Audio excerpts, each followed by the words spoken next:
এরপর প্রশ্ন হলো, মানুষের মৃত্যুর পর মাটির নিচে কবরস্থ করা হয়। প্রশ্ন হলো, জান্নাত জাহান্নাম আসমানে না মাটির নিচে? খুব দরকারি প্রশ্ন।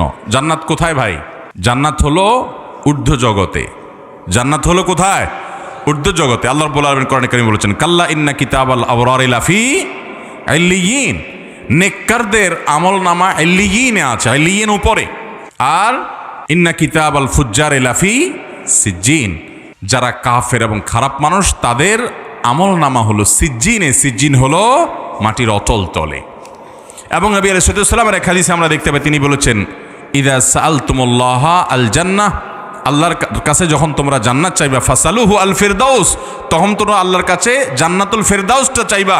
ফাইন্নাহু আওসাতুল জান্নাহ ওয়া আলাল জান্নাহ ওয়া ফাকাহু আরশুর রহমান। কারণ হলো এটা জান্নাতের মধ্যবর্তী সেন্টার পয়েন্ট, জান্নাতের সর্বোচ্চ মাকাম, আর তার উপরে আল্লাহ তাআলার আরশ। আল্লাহর আরশ যেহেতু উপরে, এই হাদিস থেকে এবং আরও বিভিন্ন হাদিস থেকে বোঝা যায় জান্নাতের অবস্থান হলো ঊর্ধ্ব জগতে, আর জাহান্নামের অবস্থান হলো নিম্ন জগতে। অদৃশ্যের এই বিষয়গুলোকে আমরা আমাদের যুক্তিতে মেপে ঝুপে বের করে ফেলবো, এটা সম্ভব না। আল্লাহ রাব্বুল আলামিন অসীম, সে অসীম রবের সব কিছুকে এই সসীম বুদ্ধি দিয়ে আপনি আয়ত্ত করে ফেলবেন, এটা কখনো সম্ভব না এবং যৌক্তিকও না।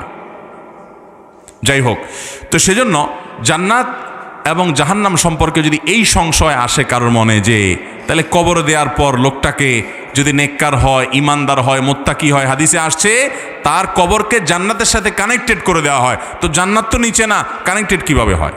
এ হলো প্রশ্ন। বুঝতে পেরেছেন? তো এই প্রশ্নের উত্তর হলো, আল্লাহ রাব্বুল আলামিন উপরের সাথে নিচের কানেকশন কিভাবে করবেন না করবেন সেটা আল্লাহ তাআলা ভালো জানেন।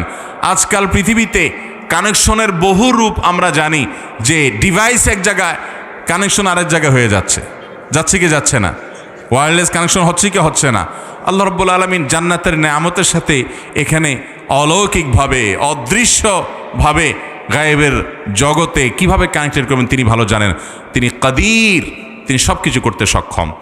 তবে জান্নাত এবং জাহান্নামের অবস্থান হলো, যেটা বলেছি যে জান্নাতের অবস্থান হলো ঊর্ধ্ব জগতে, আর জাহান্নামের অবস্থান হলো নিম্ন জগতে। আল্লাহ তাআলা আমাদেরকে জান্নাত দান করুন এবং জাহান্নাম থেকে বেঁচে থাকার তৌফিক দান করুন। গ্রামে গঞ্জে শহরে অনেকে পীরের হাতে বায়াত গ্রহণ করে, পীরের শেখানোর বাইরে কিছু সঠিক মনে করে না।